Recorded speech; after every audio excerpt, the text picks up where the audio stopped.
In this video, I want to share a business model canvas. Unfortunately, most of my clients have private information in their canvas because it's their strategy, it's their business model. And so it's not an easy thing to share in a very public forum such as these videos. So for those interested in diving into an example, I've decided I'm going to share the JFlinch business model canvas. So, this is not the most complex business, so it may not be the absolute best example to learn from, but it's how I think about my business, and hopefully it gives you some insight into how to think through your specific case of a business model canvas. Let's get started.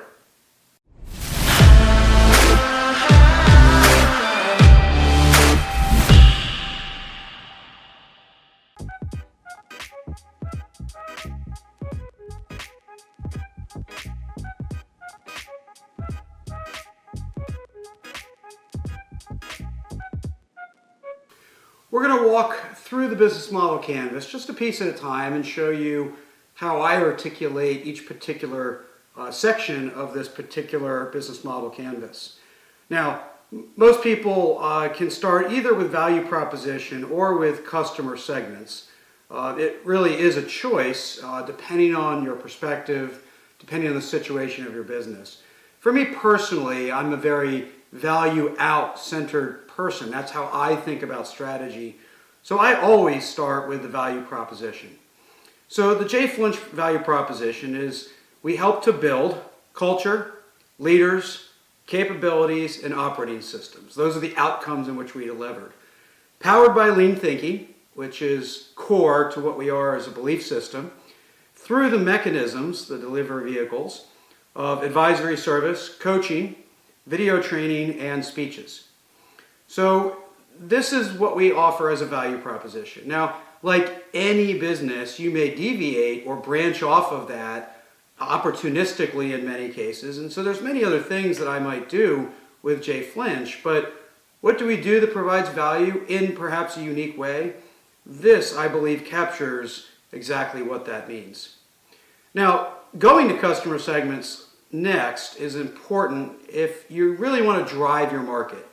I don't particularly drive my market in a very deliberate sales way, but I do think about who my customers are. And they really, for the most part, again, you always have deviations or branches off of your customer segmentation. But one is executives looking to transform their organization. And so that's one and perhaps the primary. And second are lean teams looking to accelerate or shift their transformation efforts. So I'm generally not engaging the full organization. I'm engaging one or both of two subsets of an organization to help empower them to drive the change that they need to drive. Now, in terms of customer relationships, this is important because it helps you think about how you shape your services. If you have a very transactional business, well, you need an easy in and easy out for that transaction. For me, my customer relationships are mostly long-term trusted relationships. They're built on trust, not based on contracts. Many of them are very long-term. Some of the people I work with as clients I've worked with 10, even 20 years ago. And so that shapes how I do things, and it really means that when I sell, I'm building a relationship. That's fundamental to me, and it might take a much longer time, far less transactional, definitely less contractual, but from my perspectives, as long as I deliver on that trust and the value proposition, much longer lasting. Then we look at the channels. How do we actually reach the market?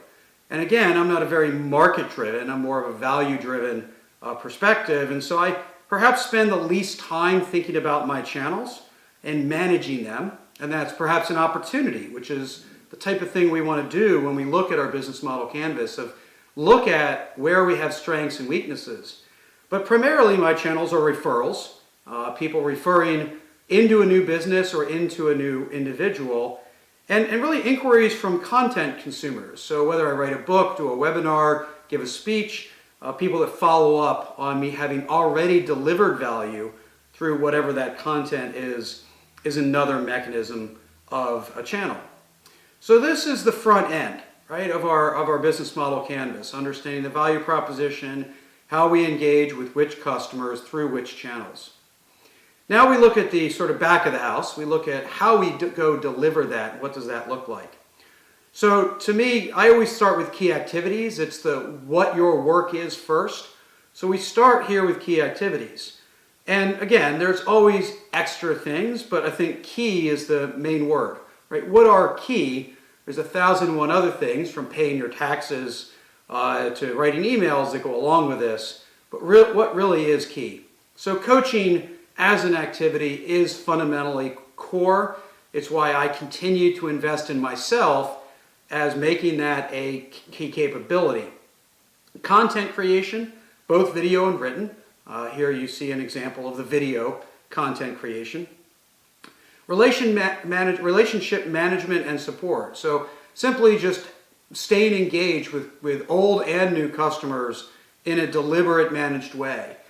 This isn't just about CMS. This is really about staying in touch and staying engaged with people. And a key tool that we've developed is a cultural assessment.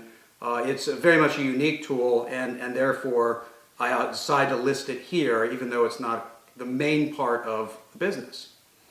But what are key resources that help enable, most of the time, those key activities?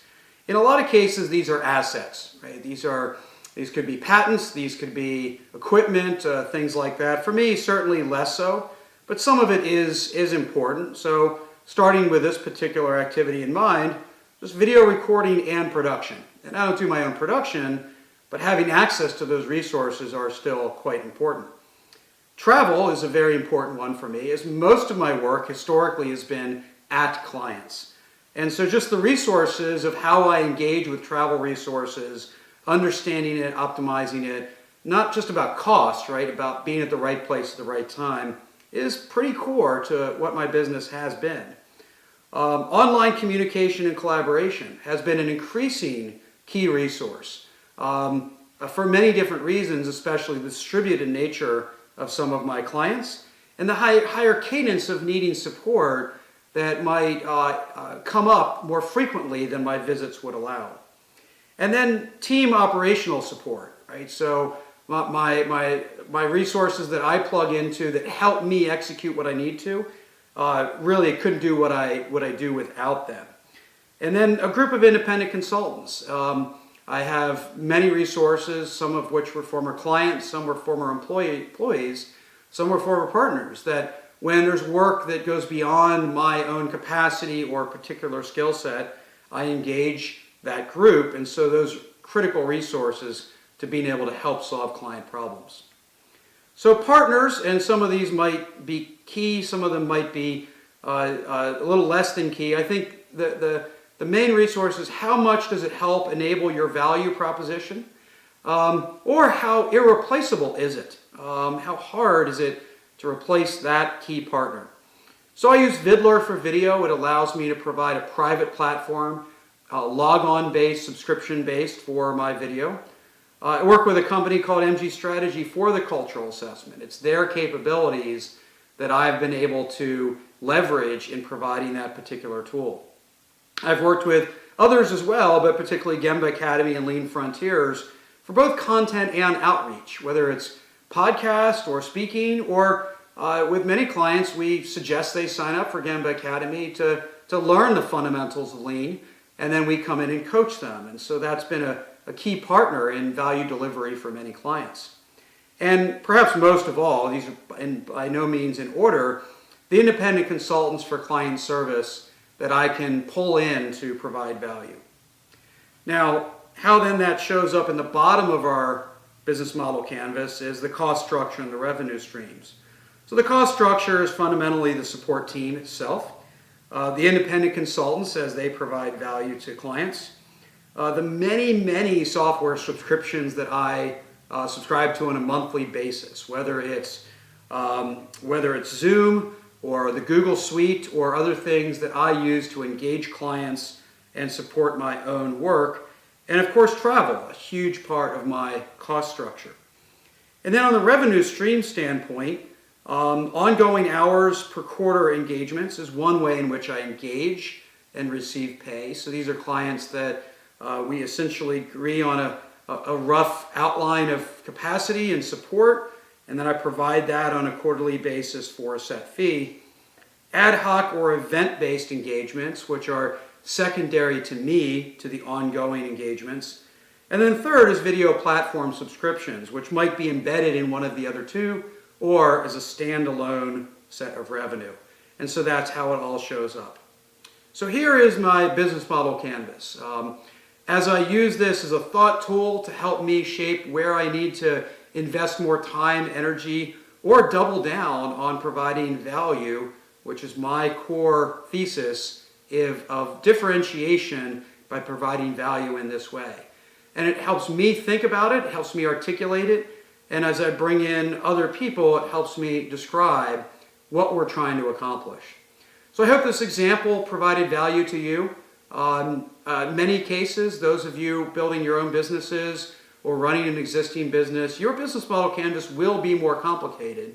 But again, make sure you know what you're trying to solve for and understand before you decide what level of detail you go into, so you make sure you're informing yourself around your key decisions. Thank you for watching.